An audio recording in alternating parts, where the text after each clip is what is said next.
Alors bonjour, merci de cet accueil, merci à Marianne et à Fabienne pour toute la préparation et tout le travail pour que notre arrivée à Lausanne se passe bien. Voilà, donc je me propose moi je me lance sur une perspective plutôt effectivement critique par rapport à cette idée de qualité. Je dis bien cette idée de qualité parce que pour moi la qualité c'est qu'une idée. Et d'ailleurs c'est mon préalable. Et je pense qu'il est très douteux, voire suspect, d'essayer de définir comme ça, de manière absolue et certifiée, ce que serait la qualité. Je veux dire ici une chose très simple, c'est que l'idée même de qualité, en tous les cas pour moi, nous oblige à adopter une position de soupçon. Et d'ailleurs, j'imagine que si vous êtes ici, vous aussi, vous avez des questions à propos de cette idée de qualité, peut-être même des sérieux doutes. Et dans ces cas-là, on aurait une position commune, c'est-à-dire une position de soupçon. Et alors, cette idée de qualité est très intéressante, je trouve, parce qu'elle est très révélatrice, très symptomatique, je trouve, de ce qui se passe dans les métiers de l'accompagnement, ce que j'appelle les métiers de l'humain, c'est-à-dire les travailleurs sociaux, les soignants, les enseignants. Bon, nous, on est tous des accompagnants, hein.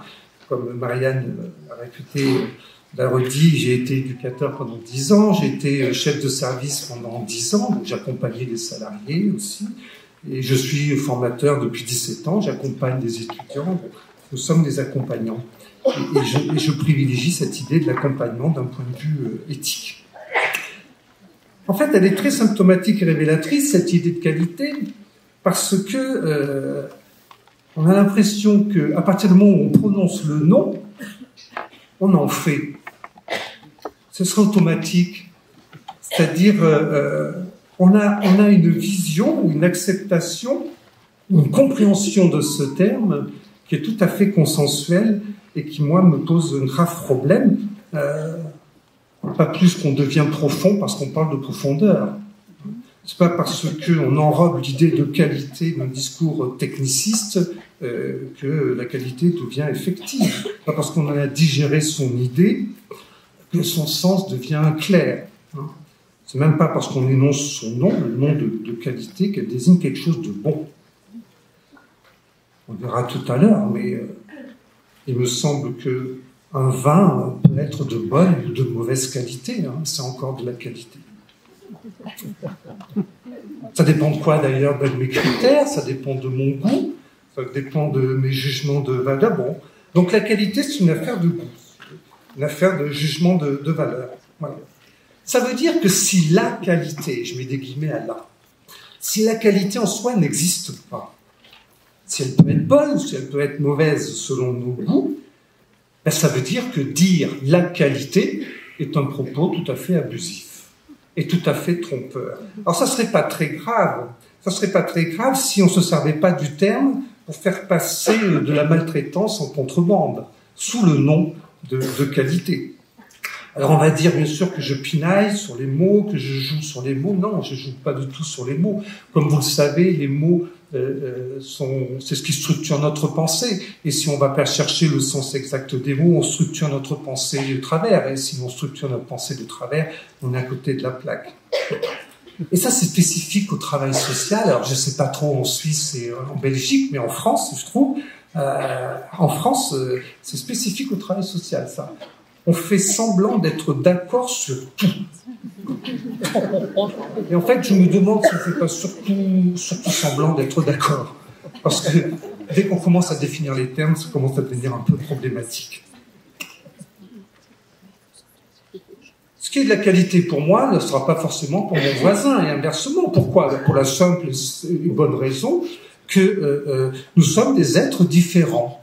Nous sommes des êtres singuliers, on va le voir, ce que ça veut dire. Bon, très bien. Et ce que l'esprit techniciste, lui, fait, ce qu'il se sent autorisé à faire, c'est à dire, voilà, moi je connais les critères de la qualité. Et du coup, il s'auto-légitime, et vas-y que je te balance des procédures, et des protocoles, et des référentiels. Bien sûr, c'est pas les référentiels des mauvaises pratiques, vous avez compris, c'est les référentiels des bonnes pratiques, donc de toute façon, t'as pas le choix, puisque c'est les bonnes et que c'est des référentiels, tu n'as qu'une chose à faire, c'est à suivre, quoi. C'est à suivre. Au nom de quoi? D'une plus grande efficacité. On rationalise tout. D'une soi-disant plus grande opérationnalité. Du mesurable. Ce que j'appelle la logique de la normo-ratio-quanta. Normalisation, rationalisation, quantification. Alors c'est apparu depuis très longtemps, on pourrait remonter à la première révolution industrielle, on en est à la 4e aujourd'hui avec le numérique. Mais dans les métiers du travail social, dans les années 80, notamment avec cette notion d'indicateur. Et depuis les années 2000, à fond les gamelles, avec cette idéologie managériale, j'ai pas peur de dire que le management n'a absolument rien à faire dans les métiers relationnels, dans l'enseignement, dans le soin ou dans le travail social. Avant d'être éducateur, j'ai été manutentionnaire dans une usine. J'avais un petit manager. Voilà. Eh bien, je peux vous le dire, et ça n'engage peut-être que moi, mais je l'affirme, le management n'a rien à faire dans les métiers de l'humain. Voilà. Ceux qui veulent du management, qu'ils aillent à l'usine. Nous, on comprend. Alors, autour de ça, qu'est-ce qu'on fait? On est assuré, soi-disant, selon ce discours techniciste, on est assuré de faire de la qualité si on suit bien les protocoles et les procédures. Mais décidés par qui? Selon quels critères? Avec quelle légitimité? Vous voyez qu'il n'y a rien d'évident. Alors, pour faire passer la pilule, on a créé, non pas là, mais le novlangue, ce mot créé par Orwell, en 1984, un novlangue techniciste comme ça, qui est d'obédience progressiste, comme vous le savez sûrement, c'est-à-dire pris dans l'idéologie du progrès, avec une espèce d'ornement esthético-linguistique, sans aucune définition précise, parce que jusqu'à l'heure actuelle, je n'ai jamais entendu une définition claire de ce que pourrait être la qualité. Mais du coup, on peut se poser quand même une question. Qu'est-ce qu'on évalue? Par exemple, moi je parle aujourd'hui, je le signale, je suis formateur depuis 17 ans dans une école, mais j'ai posé un jour de congé aujourd'hui, donc je ne parle pas au nom de mon école. Donc je suis tout à fait libre. Peut-être que certains, d'ailleurs intellectuellement, je trouve que c'est plus honnête. Peut-être que certains de mes collègues ne seraient pas d'accord avec moi. Donc j'ai pas le droit de parler au nom de mon école, mais ça m'offre de la liberté comme ça. Qu'est-ce qu'on évalue? Parce que moi je vois bien, tous mes cours depuis 17 ans sont Calliope. C'est génial. J'ai jamais vu un expert Calliope assister à un de mes cours. Par contre, ça m'intéresse pas du tout. Ils s'en foutent. Qu'est-ce qu'on évalue? On évalue le bon respect des protocoles. Si tu as bien respecté le protocole, tu fais de la qualité.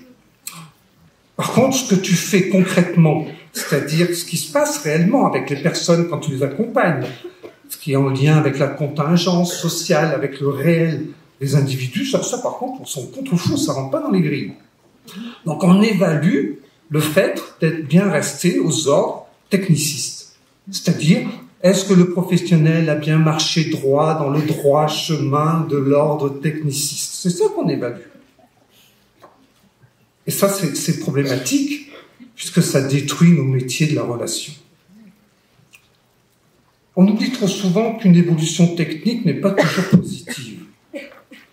On oublie souvent que tout ce qui est évolutif demande souvent un temps d'adaptation.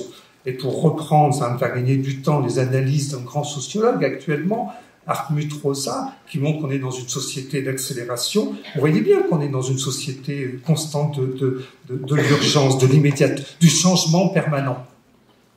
L'idéologie managériale, c'est l'idée de constamment faire perdre aux salariés leurs repères et leur savoir-faire. Et plus ils perdent leur savoir-faire, plus ils perdent leurs repères, plus ils sont dépendants de celui qui est au-dessus, le N+1. Voilà, N+1. Très bien. L'idéologie du management, c'est ça, c'est faire perdre constamment leurs repères aux professionnels afin qu'ils dépendent ou qu'ils restent sous la dépendance d'un discours qui les surplombe. Allez lire les travaux, notamment, et pas qu'elle, mais de Danielle Linhart, notamment la comédie humaine du travail, elle explique ça très très bien. Et tout ceci façonne notre façon d'être et de penser, notre façon de percevoir, notre façon d'agir. Ça a des conséquences, bien sûr, psychologiques, bien sûr anthropologiques, bien sûr techniques, pour nous, même politiques. C'est-à-dire qu'on fabrique, par ce biais-là, on fabrique de la froideur sociale. Et là où on fabrique de la froideur sociale, on fabrique de l'indifférence sociale. Et là où on fabrique de l'indifférence sociale, on fabrique de l'insignifiance sociale. Quand je deviens indifférent aux autres, les autres me deviennent insignifiants.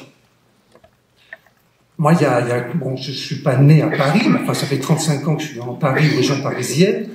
Les premiers temps, je prenais le métro, je rencontrais comme on les appelle, des SDF.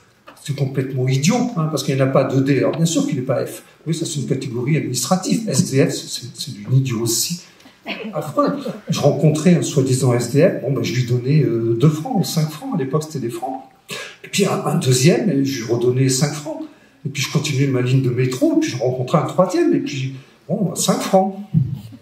Et puis, le quatrième, ben, je faisais comme tout le monde. Parce que j'ai dit, à la fin, c'est moi qui vais être sur la rame de métro en train de tendre la main, quoi. C'est-à-dire que je deviens indifférent et l'autre me devient insignifiant. C'est ça, les sociétés de froideur sociale. Eh bien, le technicisme rend nos métiers de plus en plus froids. On vous demande même, si j'ai le temps tout à l'heure, j'essaierai de le développer, mais on demande même aux professionnels, pour être bon, de mettre les gens à distance.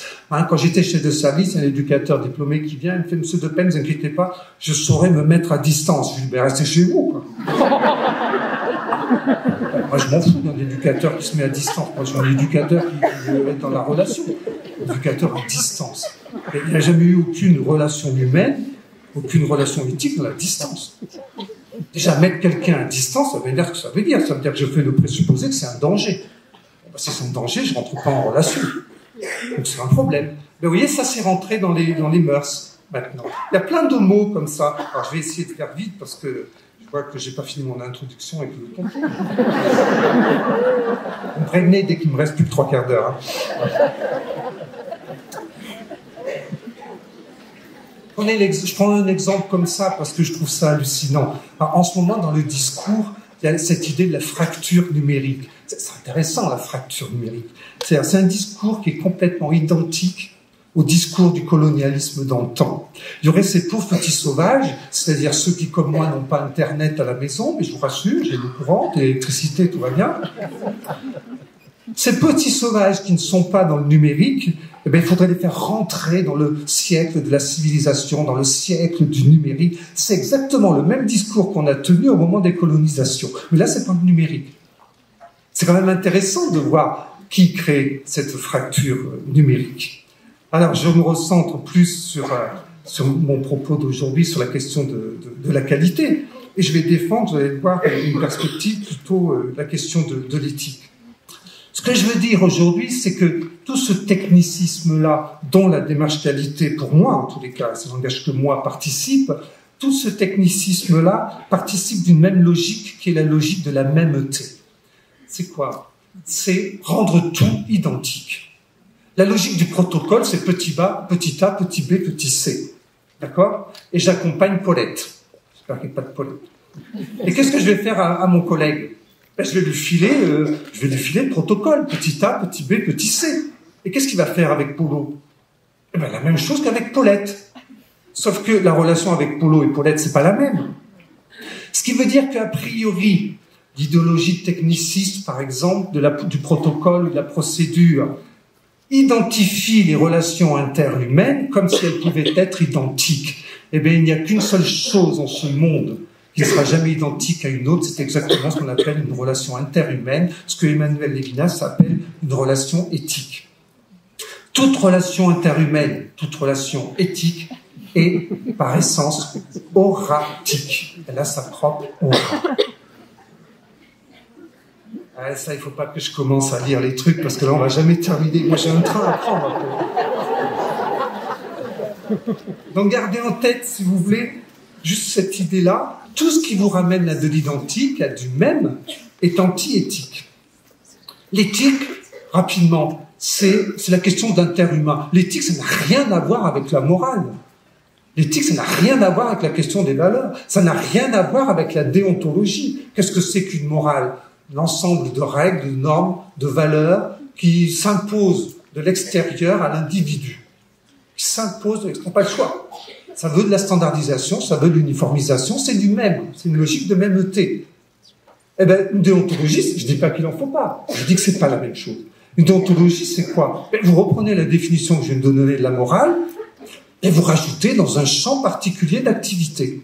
C'est un ensemble de règles, de normes, de valeurs qui s'imposent de l'extérieur à l'individu. Ça s'impose. Donc standardisation, prescription, c'est du coercitif. L'éthique ne doit rien aux valeurs, ce sont les valeurs qui lui doivent tout. Emmanuel Lévinas. Et il y a beaucoup de confusion autour de ce thème de l'éthique. J'ai pas trop le temps de le développer, mais enfin, puisque j'ai été contacté par des gens qui voulaient monter un comité d'éthique, on s'est aperçu que c'était pas un comité, déjà c'était une cellule. En ce moment, ça parle en France, la cellule. Plutôt des cellules morales, des cellules de déontologie, mais certainement pas des comités d'éthique. Voilà. Par ailleurs, on pense à tort, à mon avis, que la technique est neutre. La technique est absolument pas neutre. La technique, comme toute innovation technique, est le fruit d'une subjectivité ou de plusieurs subjectivités. Donc, l'objectivité humaine, ça n'existe pas. On pense que la technique, elle libère. C'est un mythe. La technique, elle est liée à l'idéologie du progrès, avec son impératif d'efficacité, de rendement, depuis la première révolution française. Et bien, on en arrive quand même, en tous les cas dans le travail social et dans les métiers de l'humain. Mon frère est infirmier, j'ai de la famille qui est enseignant, donc c'est pas les gens que je critique. La plupart des gens qui travaillent à l'hôpital ou qui travaillent dans l'enseignement d'un travail social, la plupart des gens sont remarquables. Après, il y a des tocards partout, il y a des tocards chez les profs, il y a des tocards chez les avocats, oui. Donc c'est des logiques qu'il faut comprendre, c'est des logiques qu'il faut essayer de repérer. Comment on pourrait définir le technicisme? On pourrait dire que c'est une totalité de ratio, une totalité de normalisation, de quantification, qui englobe tout. C'est-à-dire tout ce qui lui est différent, tout ce qui lui échappe, elle l'englobe, elle le bouffe. Il faut que ça rentre dans ces cases. Comme un jour, les étudiants me disent « Mais Dominique, j'en ai marre qu'on nous fasse rentrer dans des cases. » Je dis « Mais il faut que je réfléchisse à ça. » Il a raison. Mais ça veut dire quoi concrètement, ces cases? Pour lui, ça veut dire quoi? Alors, on a réfléchi ensemble, etc. Puis, il a raison. Et en fait, j'en déduis presque les quelques lignes sur le technicisme pour gagner du temps. C'est uniformisation des modes de pensée. On se tous de la même manière maintenant. On est d'accord sur tout. À partir du moment où on ne définit rien. Quand même bien. Il y a certains qui ont même noté la disparition des langues, ce qu'on pourrait appeler un linguicide. Vous avez des mots interdits maintenant dans le travail social. Si vous commencez à parler de proximité, c'est que vous savez pas vous positionner. Alors, il y en a un qui va vous dire, oui, t'es pas à la bonne distance. Bravo, alors. Alors, qu'est-ce qu'il est en train de faire? Déjà, il est en train de dire que vous êtes un naze. Là, ça va pas. Puis en plus, il est en train de vous dire, mais tu as besoin de moi pour te positionner. Il est en train d'établir un rapport de domination. Alors qu'en fait, personne ne sait où serait une bonne ou une mauvaise distance. Il n'y a jamais eu de relation dans la distance. C'est pas un problème. Quant à proximité, l'humain, si vous parlez d'humain, vous passez pour un poète complètement dépassé maintenant. Si vous parlez de désir, alors là, c'est même pas la peine. Là, vous n'avez rien compris au travail social, au métier. C'est quand même fou, quand même. Chaque être humain est un être de désir. Vous assistez avec le technicisme à une standardisation des modes de vie, de pensée, des espaces, du temps, une standardisation des goûts. On fabrique des séries, les goûts sont conditionnés, standardisation des gestes, des postures, un appauvrissement des savoir-faire, avec le culte de la performance, de la vitesse, de la rentabilité, je passe. On n'a jamais été aussi déliés les uns les autres que depuis que nous sommes sans cesse connectés. C'est quand même hallucinant. Alors les conséquences de ça pour nos métiers, c'est quoi? Les publics deviennent des cas.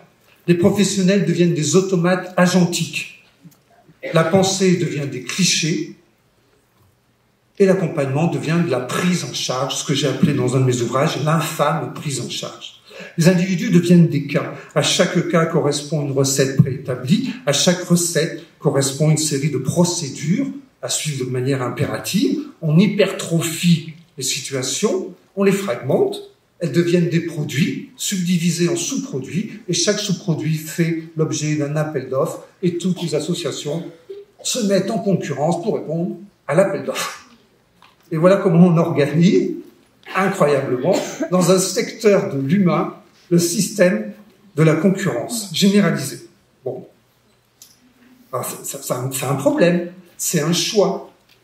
C'est un choix politique, je pense. Voilà. Parce qu'on ne peut pas considérer des relations identiques et appliquer des protocoles sans mutiler l'humain.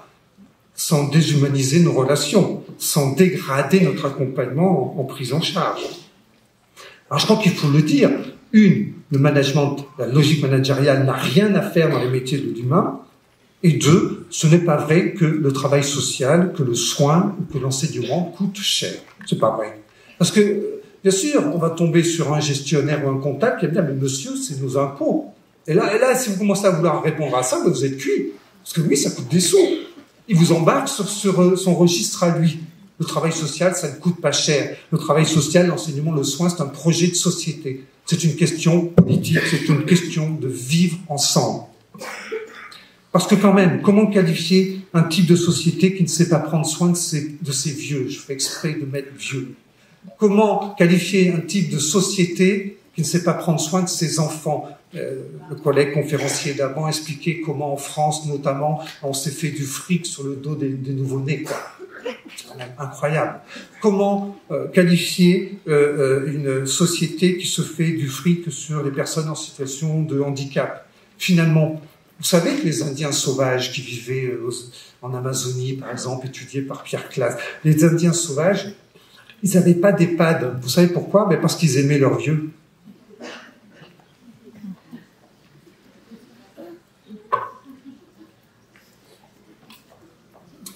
Alors, ce qui est très étonnant, c'est qu'on accepte de mettre en œuvre des pratiques, des valeurs qui sont opposées aux valeurs qui nous ont fait choisir un jour le métier de l'humain qui est le nôtre.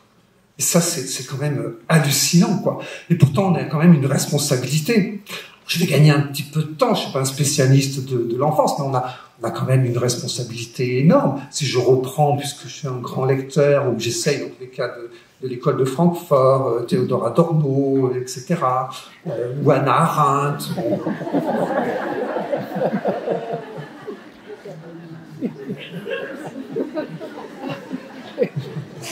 Mais moi non plus, je comprends pas toujours ce que je dis. Hein.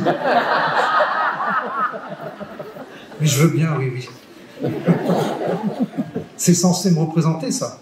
Non. Ah bon? Si je prends la responsabilité, une grosse responsabilité, c'est le lien indéfectible, je pense, entre l'éducation et la question politique. Je pense à Hannah Arendt, bien sûr, dans son texte « Qu'est-ce que l'éducation ?» Je pense aussi à Théodore Adorno, qui avait écrit « Éduquer après Auschwitz ». Alors, bien sûr, Auschwitz, c'était un symbole. Malheureusement, aujourd'hui, on en a d'autres, Auschwitz. C'est-à-dire, si l'éducation ne sert pas à éviter la catastrophe, elle ne sert à rien. Hannah Arendt disait que le petit John sache lire, écrire, compter. Ça ne compte pas s'il n'a pas de monde pour pouvoir lire et compter. L'éducation, c'est d'abord réfléchir à un monde en commun, c'est accueillir les nouveaux venus qui n'ont pas les codes, pour leur passer les codes, de façon non pas à ce qu'ils reproduisent le même monde, mais qu'ils puissent le changer sans le détruire. C'est comme l'éducation. C'était Hannah Arendt, c'était dans les années 50, quoi. C'est hallucinant. Et si on vient 2 secondes, et après je passe vraiment à la qualité, à l'enfant, c'est quand même intéressant. Moi, je suis pas un spécialiste de l'enfant. Moi, je m'intéresse à l'humain. Il se trouve qu'un enfant, c'est un être humain. Ça tombe bien, j'ai de la chance, quoi. L'enfant, il pense pas du tout le monde et la vie comme un adulte. Un adulte, ça pense le monde et la vie sous le régime de la norme, de l'adaptation, du sérieux, du confort, de l'utile, de la performance. Mais l'enfant, mais pas du tout. L'enfant, il est libre de tout conformisme.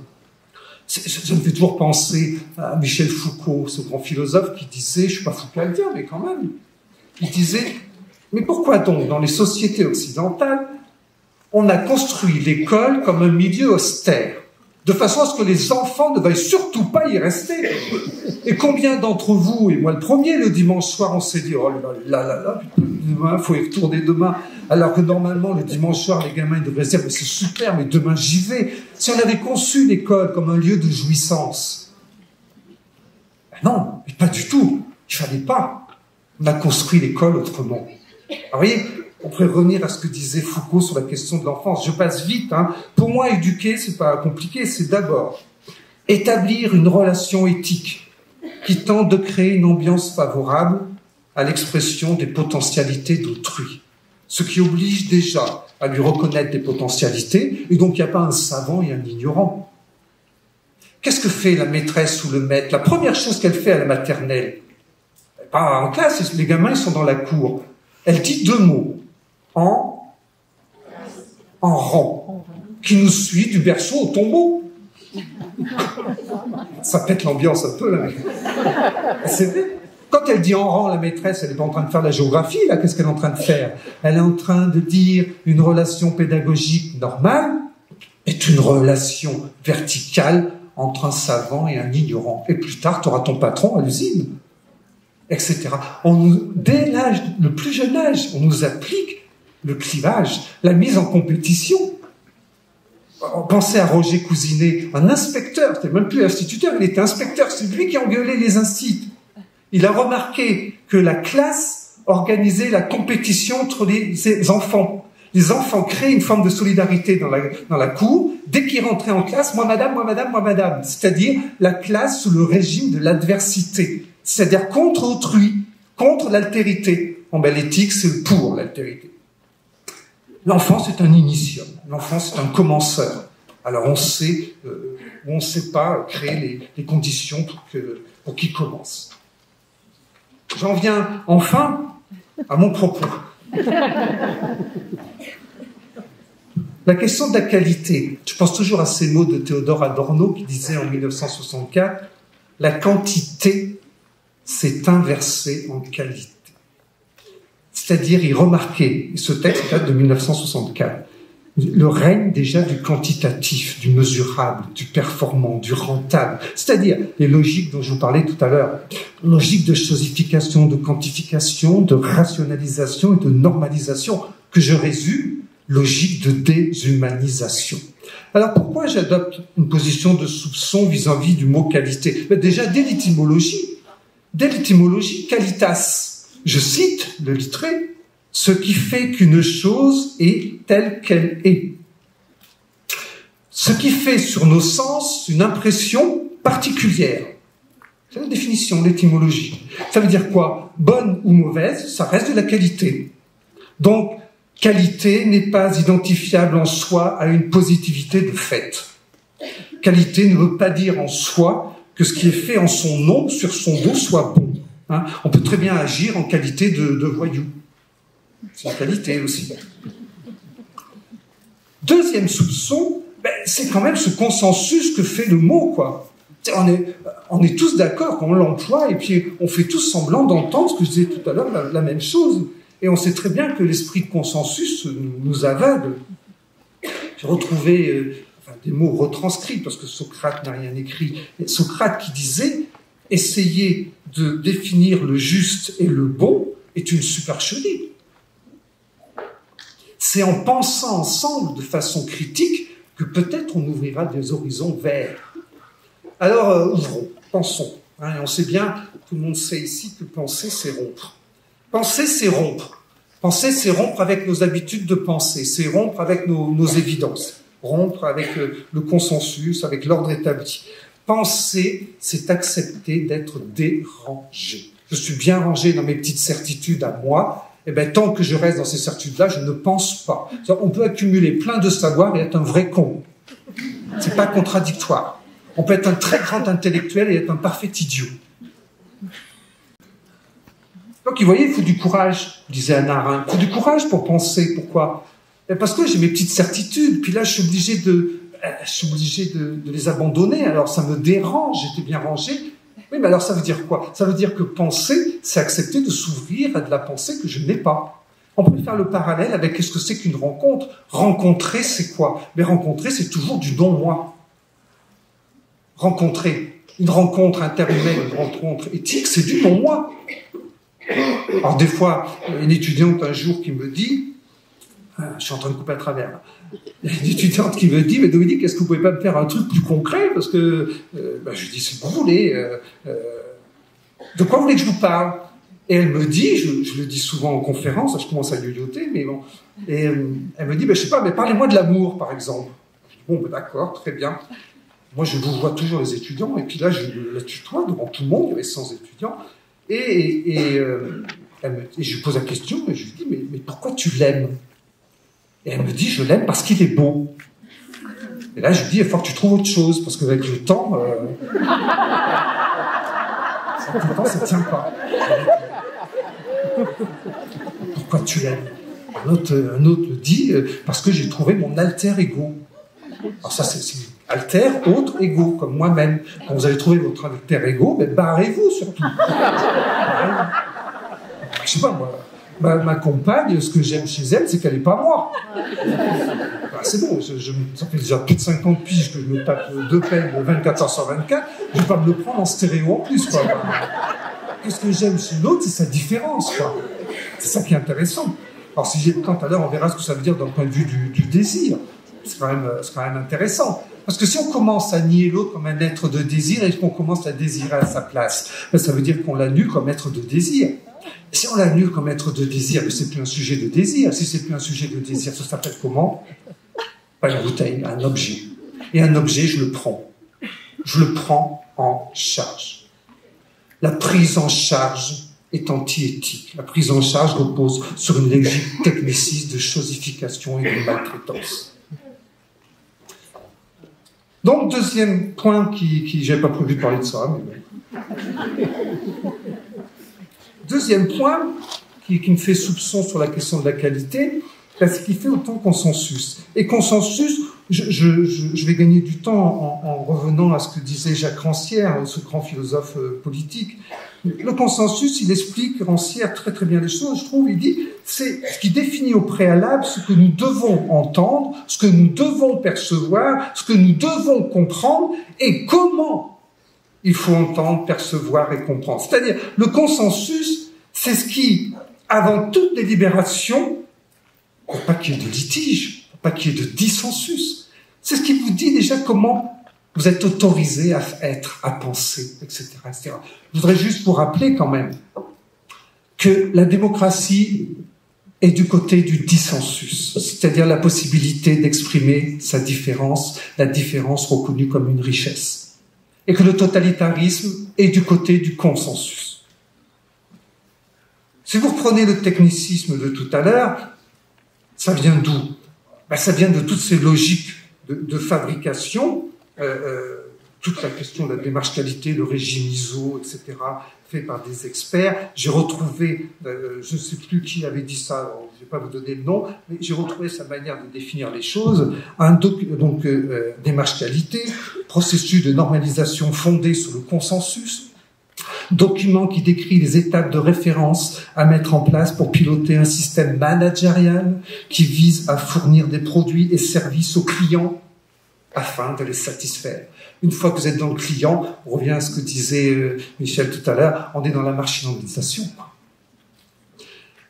Et là, l'un des inspirateurs, c'est Edward Deming. Je ne sais pas si vous connaissez, il est mort en 1993, vous voyez, c'est un contemporain, c'est un statisticien américain qui a beaucoup travaillé sur l'industrie de management, et notamment pour les industries japonaises. Il y a même aujourd'hui le prix Deming, qui est le prix Nobel du management.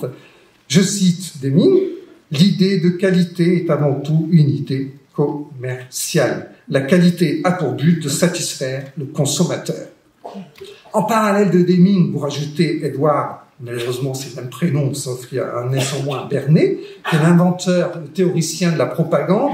Ce grand livre, la propagande, dont se servent toutes les plus grandes entreprises publicitaires, qui s'appelle « Comment manipuler l'opinion en démocratie ».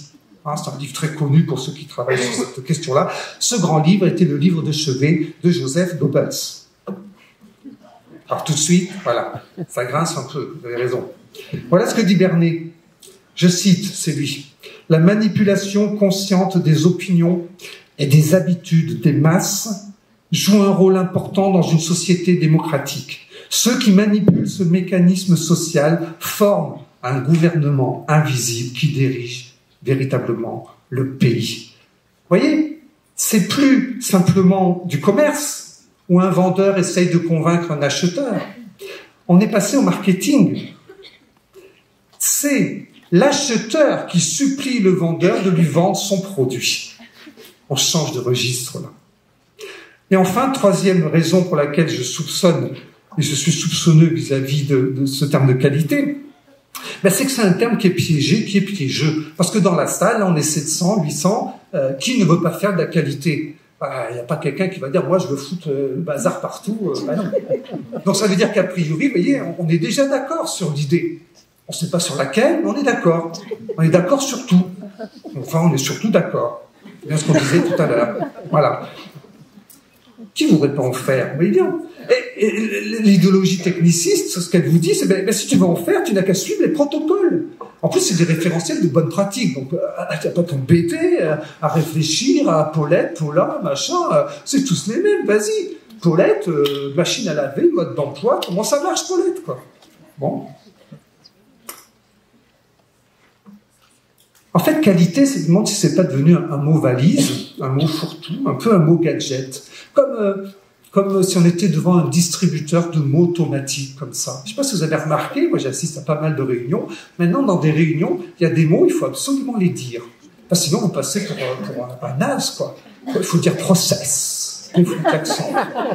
Process. Incroyable. J'ai quand même quelqu'un, j'ai fait des réunions pendant 14 ans dans une salle, ça s'appelait une salle de réunion, et puis un jour, cette personne a été nommée à des responsabilités, elle a recruté 2-3 personnes, bon, c'est plus une salle de réunion, ça s'appelle un open space. Et là, c'est pas pareil. Parce que vous avez une fenêtre et une porte, ben, si vous les ouvrez, ça fait toujours des courants d'air, d'ailleurs il y a beaucoup de courants d'air, je pense. Voilà. Ce que je veux dire par là, c'est que je me demande si la question de la qualité, qui est une question importante, évidemment c'est une question importante, mais pour moi, en tous les cas, mon choix, c'est d'en faire un concept de critique négative. Je m'explique, je pense que la qualité ne doit pas servir à essayer de définir ce qui doit être. La qualité doit servir surtout à bien dénoncer ce qu'on ne veut plus, et notamment les logiques de déshumanisation.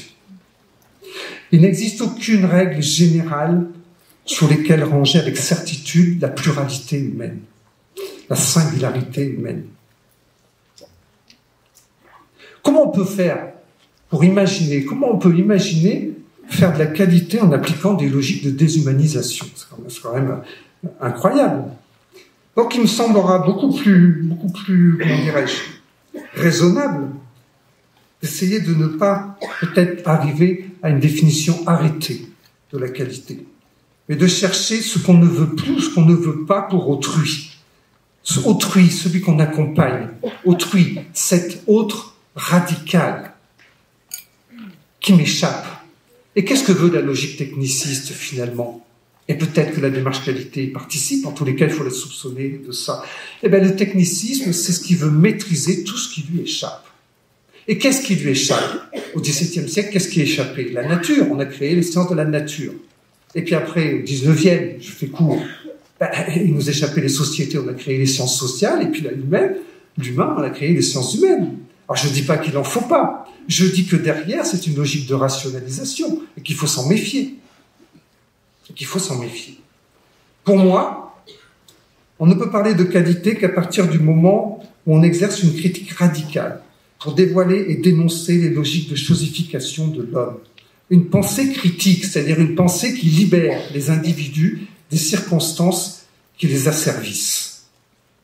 Donc, contre tout ce qui cherche à traiter l'humain sous le signe de la mêmeté, de l'identique, contre toutes les logiques de réduction à des numéros, à des symptômes. Un autiste, ça n'existe pas. Vous n'avez pas le droit de réduire quelqu'un à un symptôme. Un SDF, ça n'existe pas. C'est comme pour les étudiants, si on vous disait, vous n'êtes que des pauvres petits étudiants pendant 3 ans de votre école. Vous allez me dire, bah, vous êtes bien gentil, monsieur, mais ce soir à 16h30, je rentre chez moi, je fais autre chose. Je suis président d'une association, je suis sportif.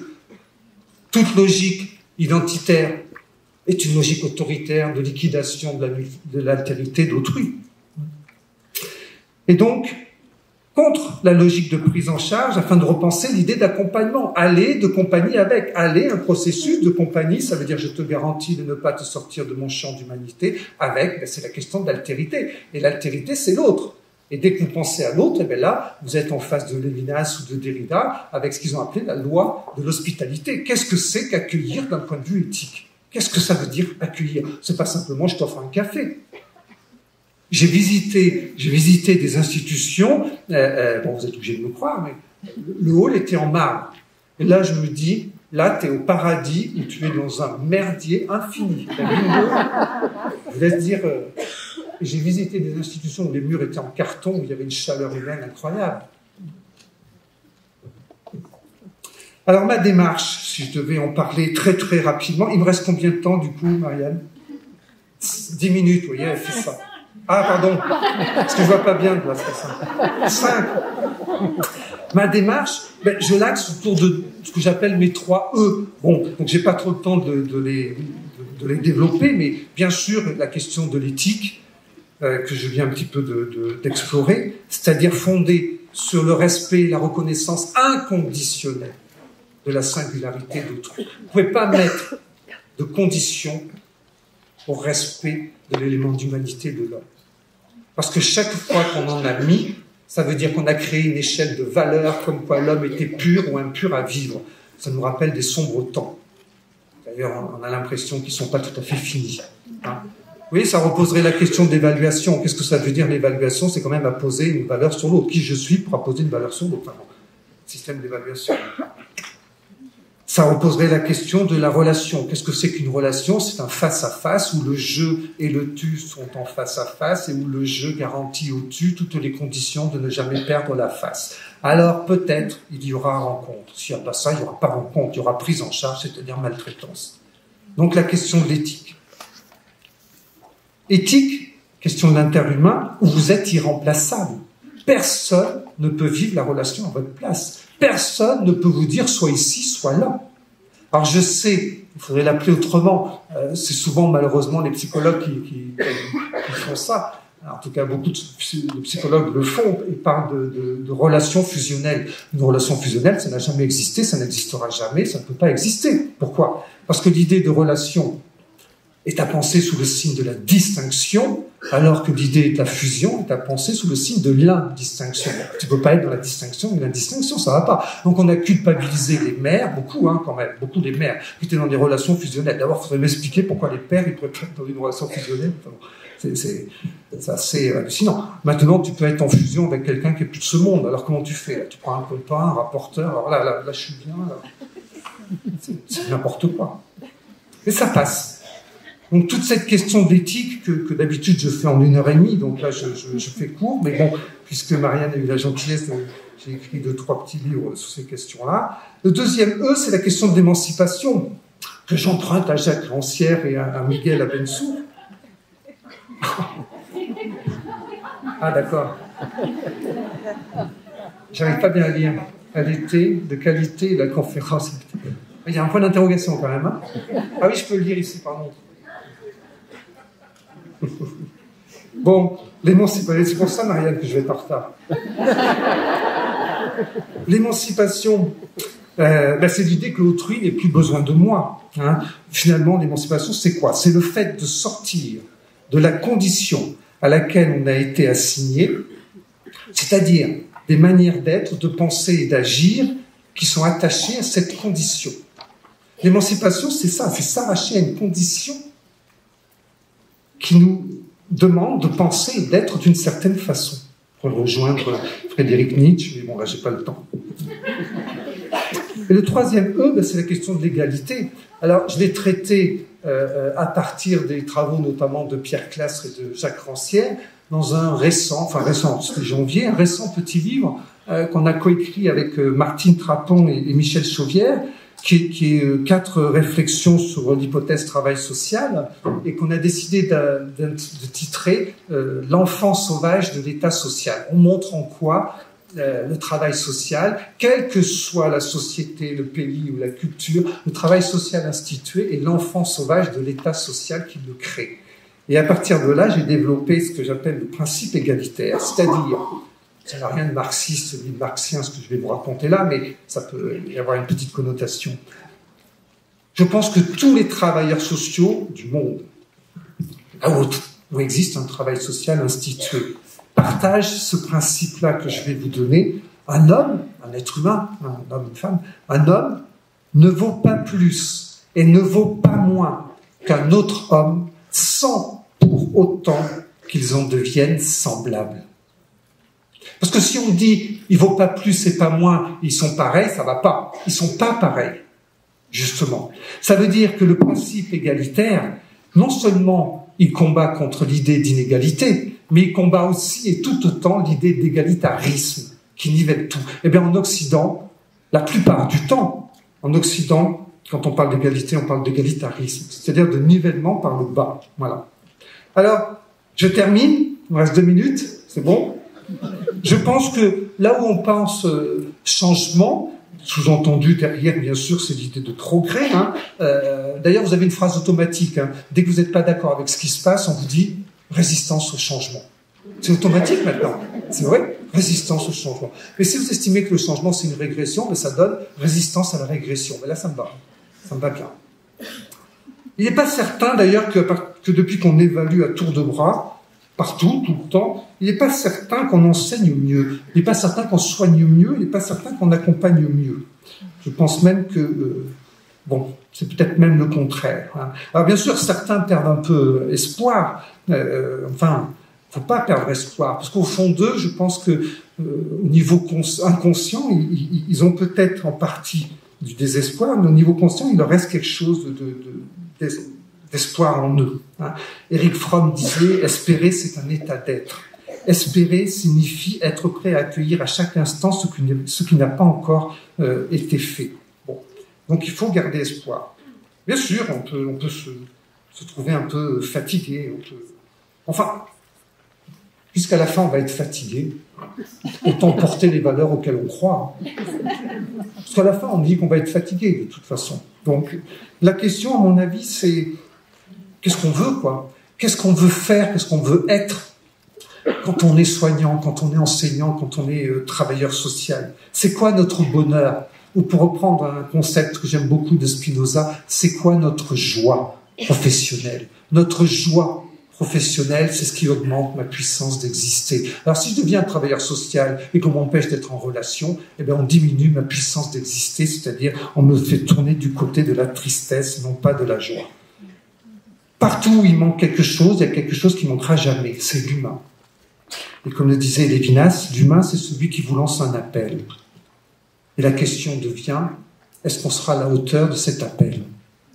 Est-ce que vous serez, est-ce que nous serons à la hauteur de l'appel de cette sensibilité humaine ? Personne ne peut être à votre place l'être de sensibilité que vous êtes. Et pour reprendre et finir avec Charles Baudelaire, je le cite, « Ne méprisez la sensibilité de personne.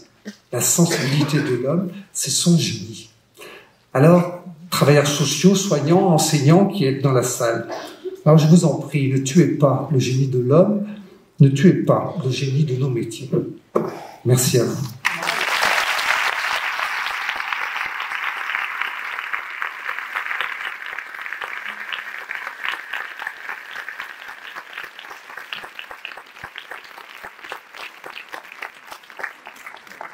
Merci Dominique de Pen. Ce que je vous propose maintenant, c'est 10 minutes de questions au regard du temps.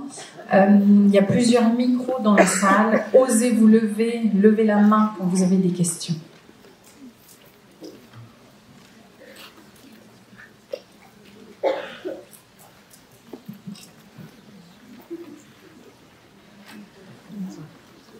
Bonjour. J'ai juste une petite remarque ou question, je ne sais pas. Ce grand intellectuel qui est idiot, vous avez dit, c'est pas à ce moment-là de ce constat de comment il est, c'est qu'il devient très humain.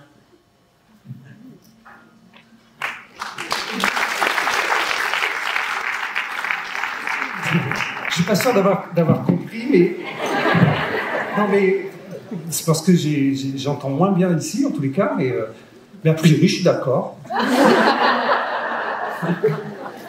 Ce que je voulais dire, non, mais quand même, pour prendre votre... ce que je veux dire par là, c'est que aujourd'hui, ou alors je pourrais le prendre avec une autre notion, la question de la com, par exemple. C'est intéressant, la com. C'est intéressant parce que la com, on pense tous que c'est ce qui sert à faire des relations, mais il n'y a aucune volonté de mettre des gens en relation dans la com. La com, c'est une réification du langage. La com, c'est ce qui gêne la pensée. Et vous avez un grand philosophe, je pense à Gilles Deleuze, qui disait, qu'il a très très bien expliqué, il disait, c'est quoi la com? C'est la transmission d'une information. C'est quoi une information? Une information est toujours un mot d'ordre. C'est quoi la com? C'est la transmission d'un mot d'ordre.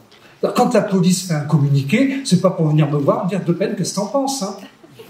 Je peux vous dire que pas du tout. Ou quand, je sais pas, moi, la présidence de la République française fait un communiqué, c'est pas pour demander au peuple qu'est-ce que vous en pensez, il nous informe. Vous voyez? Ce que je veux dire par là, c'est qu'avec ces mots-là qui sont chosifiés, qui sont vraiment pris dans l'idéologie techniciste, on arrive à leur faire dire ou leur faire servir des causes qui sont à l'encontre de ce qu'elles défendent. Et ma crainte, c'est que la notion de qualité, ça soit ça. Mais prenez, je fais très court pour les autres questions, mais prenez l'idée de projet. A priori, le projet, on est tous d'accord, machin, mais rien du tout. Les tyrans du projet, ils s'en foutent du passé de la personne. Ça ne les intéresse pas. Dans les tyrans du projet, les tyrans technicistes, le passé, ça serait devoir reconnaître que les gens ont une histoire. Donc, ils en veulent pas. Donc, ils fabriquent des gens ânes qui suppriment ânes historiques. Vous allez dire, qu'est-ce qui reste? Le présent? Mais non, mais pas du tout. Le présent, mais ils s'en foutent, les tyrans du projet. Parce que sinon, il faudrait qu'ils les reconnaissent comme des êtres de sensibilité. Alors, vous allez dire, bon, ok, bon, il leur reste l'avenir. Mais non, mais ils s'en foutent de l'avenir. Le passé, le présent et l'avenir. Parce que sinon, il faudrait qu'ils les reconnaissent comme des êtres de désir. Les tyrans du projet, la seule chose qui les intéresse, c'est l'avenir prévisionnel, ceux qui rentrent dans les protocoles. Et c'est ça qui chosifie. Bonjour, il faut que je lise ma question, sinon je vais bégayer. Vous parliez de logique managériale, mais si on n'uniformise pas certaines pratiques, comment on peut garantir malgré tout une cohérence et une stabilité dans les équipes? Parce que parfois c'est aussi ça qui reste le cadre qui rassure et qui apaise. Il y a plein de choses dans votre question, hein, parce que qu'est-ce que c'est qu'un cadre? Est-ce qu'un cadre ça se pose? Est-ce qu'un cadre ça s'offre? C'est quoi la différence entre poser et offrir un cadre? Est-ce qu'on peut éduquer sans risque? Est-ce qu'on peut éduquer sans contrainte? Ah, oui, vous posez toutes ces questions-là, et là il faut que je réponde en 30 secondes, t'imagines? C'est compliqué. Comment je pourrais répondre à ça? Peut-être en prenant un autre exemple, c'est pas que je veux pas répondre à votre question, mais un autre exemple de mots sur lequel on s'entend tous et qui en fait, c'est très intéressant parce que j'ai travaillé avec une équipe en ce moment en analyse des pratiques et ils se sont aperçus, ça fait 5 ans quand même qu'on bosse ensemble, puis là la question est arrivée, qu'ils sont tous d'accord avec la notion de référence, par exemple. On est tous d'accord. Et dès que vous demandez aux éducs, ils sont une douzaine, qu'est-ce que c'est qu'un référent pour vous? 12 définitions différentes. Et pourtant, ils travaillent avec la notion de référence, donc ils ont un cadre commun, vous êtes d'accord avec moi? Il n'y en a aucun qui l'entend de la même façon. Donc c'est pas parce que vous annoncez que vous avez un cadre commun que ça va créer... D'ailleurs, qu'est-ce qui prime? La cohésion? Qu'est-ce qui prime? La cohérence dans une équipe? Il faudrait voir. Souvent, on fait primer la cohésion. La cohésion, c'est du côté de la nature des relations entre professionnels. Quand les gens s'entendent bien, alors on est content. Enfin, une équipe qui s'entend bien pour faire des conneries, ça existe aussi. Voyez-vous? Ben, ça pose un problème quand même. Voilà. Un référent, c'est quoi? Celui dans lequel je peux puiser sans qu'il m'empêche d'être moi-même. Un livre de référence, celui dans lequel je peux puiser sans qu'il m'empêche de penser par moi-même. Il y a plein de livres qui font référence, qui ne font pas du tout référence. À partir du moment où on définit les termes. Vous voyez ce que je veux dire? Ça ne répond pas tout à fait à votre question. Ça me rappelle un politicien français qui disait le journaliste, il vient avec ses questions, moi je viens avec mes réponses, puis de temps en temps, ça correspond.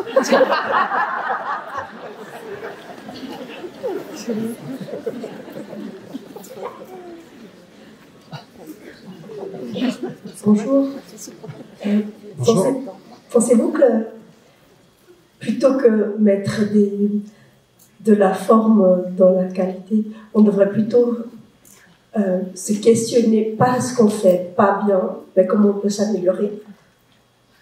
Oui. Bah, ça, de toute façon, comment je pourrais dire?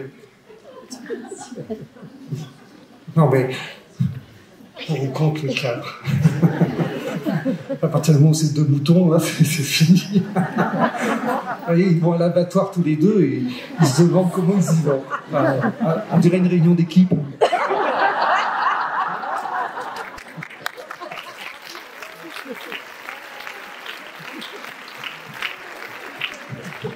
Du coup, j'ai perdu votre question, madame.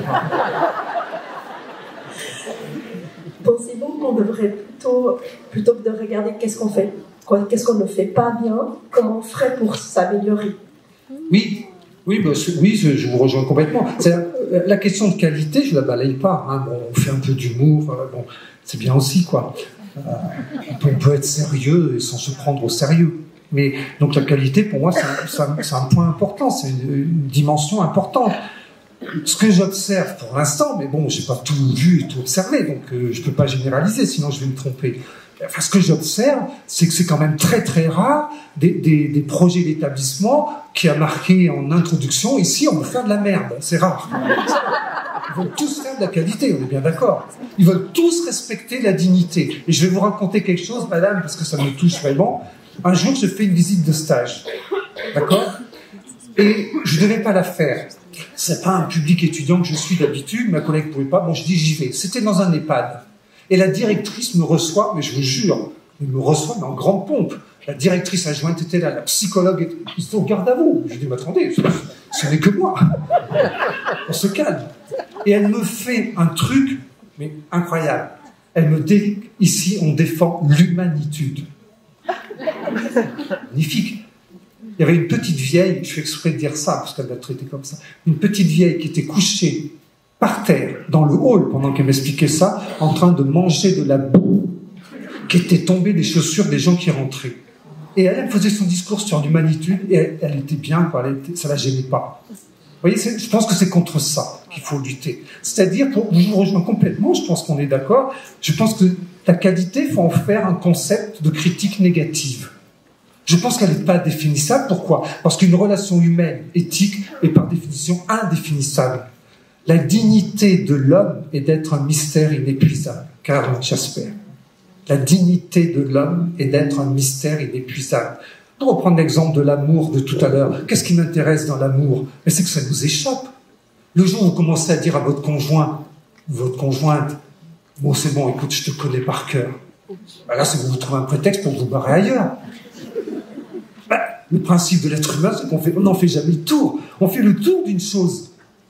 C'est-à-dire qu'une chose n'est qu'un mystère relatif. Un être humain est un mystère radical, absolu, infini.